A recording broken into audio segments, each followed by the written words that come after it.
Here's a CQB style EMERBU M4A1. That's how it started its life, and then obviously we did a lot of mods here. So I've been going through all my different parts and pieces.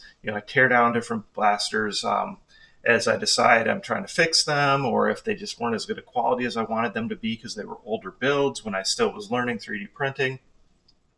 And I had a few parts and pieces, so I had this nice grip, which I really like. That's a great CQB style grip. And then this riser ended up being the perfect length. Initially, I wasn't even planning on using it, but then I saw it, and it was the exact length of what I'd already done based on this handguard. So I thought, let's put it all together.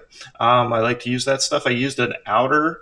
This is actually just a metal pipe, kind of like a metal, I wouldn't call it a pipe, I guess a metal tube, kind of like this, right, that I had left around from, I'm not even sure what it was from, but that worked out nice to use that because the barrel is still standard length, which comes out to about here, the inner barrel. And this is a recessed suppressor. So the threads are actually up here in the tip of the suppressor. And that way that kind of slides down over that outer barrel, which I thought was a cool look. I've done that once or twice before. Other than that, went ahead with the riser, went ahead with the canted rail off to the side for this optic, and then we've got your standard kind of sights on the main rail. So if we take a little closer look, you can see I kind of mixed up the colors. I went with the, I guess, kind of your camouflage colors. We used that dark green camo type color with the desert tan khaki and the black. And then over here, did experiment with this little mag release, right? So it turned out all right. But it functions, but I just, I don't know, I'll probably end up putting the regular one back on there. It's just a very tight fit, even after lots of sanding and everything. So you kind of got to pop it back in after you use it each time, which obviously is not ideal. So there it is, got a cool CQB stock on it. I put an M110 spring in here, so we're going to get some good FPS off this one. I've already done a little bit practice with it, and it is definitely a strong blaster.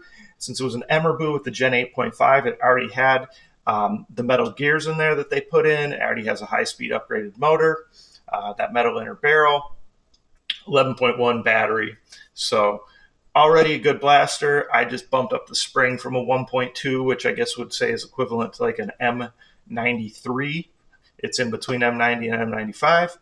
And I bumped it up to an M110. So that's kind of the upper limit of where you want to push these from what I've experienced and from what I've read from much more well-experienced experts in Australia.